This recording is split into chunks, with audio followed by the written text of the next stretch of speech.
ಕೊಡಗಿನಲ್ಲಿ ಮಳೆಯ ಆರ್ಭಟ ಇನ್ನೂ ಕೂಡ ನಿಲ್ತಾ ಇಲ್ಲ. ಇದರಿಂದಾಗಿ ಅವಾಂತರಗಳೇ ಸೃಷ್ಟಿಯಾಗಿದೆ. ಹಟ್ಟಿಹಾಡಿ ಹೆದ್ದಾರಿ ಬಳಿ ಬೃಹತ್ ಗುಡ್ಡವೊಂದು ಕುಸಿದು ಬಿದ್ದಿದೆ. ಮಡಿಕೇರಿ ಸೋಮವಾರಪೇಟೆ ರಾಜ್ಯ ಹೆದ್ದಾರಿಯಲ್ಲಿ ನಡೆದಿರುವಂತಹ ಘಟನೆ ಇದು. ಸೋಮವಾರಪೇಟೆಯ ಹಟ್ಟಿಹೊಳಿ ಬಳಿಯ ಹಟ್ಟಿಹಾಡಿ ಗುಡ್ಡದ ಕೆಳಗಿನ ರಸ್ತೆ ಇದು. ಮನೆಗೆ ಅಪಾಯ ಸಾಧ್ಯತೆ ಕೂಡ ಹೆಚ್ಚಾಗಿದೆ.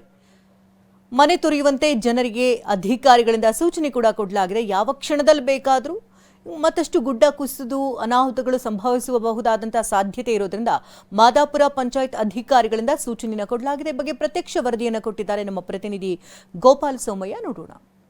ಕೊಡಗು ಜಿಲ್ಲೆಯಲ್ಲಿ ಇಂದು ಕೂಡ ಮಳೆ ಅವಾಂತರಗಳು ಮುಂದುವರೆದಿದೆ. ವಿಶೇಷವಾಗಿ ಮಡಿಕೇರಿ ಸೋಮವಾರಪೇಟೆಗೆ ಸಂಪರ್ಕ ಕಲ್ಪಿಸುವಂತಹ ರಾಜ್ಯ ಹೆದ್ದಾರಿಯ ಹಾಡಿಗೇರಿ ಎಂಬಲ್ಲಿ ಒಂದು ಬೃಹತ್ ಭೂಕುಸಿತದ ಆತಂಕ ಒಂದು ಎದುರಾಗಿದೆ.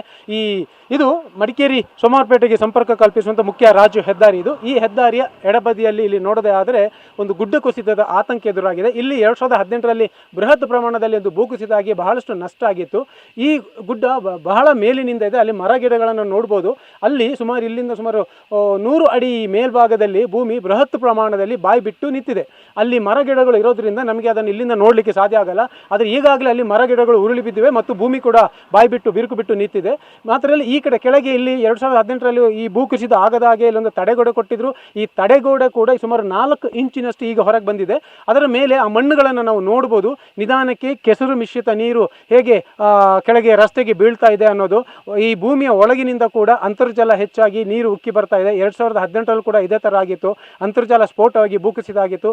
ಇವಾಗಲೂ ಕೂಡ ಇಲ್ಲಿ ಈ ಮಣ್ಣು ಅಗಾಧ ಪ್ರಮಾಣದಲ್ಲಿ ಇಲ್ಲಿ ಮಣ್ಣು ಬಿದ್ದಿತ್ತು. ಈಗ ನಿನ್ನೆ ಅಷ್ಟೇ ಬಂದು ಇಲ್ಲಿಂದ ಎಲ್ಲ ಮಣ್ಣನ್ನು ತೆರವು ಮಾಡಲಾಗಿದೆ. ಈಗ ಆದರೂ ಕೂಡ ಇಲ್ಲಿ ಭಯ ಹೋಗಿಲ್ಲ. ಯಾಕಂತಂದರೆ ಈ ಮೇಲಿನಿಂದ ಈ ಕೆಸರು ಮಿಶ್ರಿತ ನೀರು ಮಣ್ಣು ಯಾವಾಗ ಈ ಕಡೆ ಕೊಚ್ಚಿ ಬರುತ್ತೋ ರಸ್ತೆಗೆ ಕೊಚ್ಚಿ ಬರುತ್ತೋ ಮತ್ತು ರಸ್ತೆ ಬ್ಲಾಕ್ ಆಗುತ್ತೆ ಅನ್ನೋದು ಅಪಾಯ ಕೂಡ ಎದುರಾಗಿದೆ. ಹಾಗೆ ಈ ರಸ್ತೆಯ ಕೆಳಭಾಗದಲ್ಲಿ ಒಂದು ಕುಟುಂಬ ಕೂಡ ವಾಸ ಇದೆ. ಒಂದು ದೊಡ್ಡ ಮನೆ ಇದೆ, ಕುಟುಂಬ ಕೂಡ ವಾಸ ಇದೆ.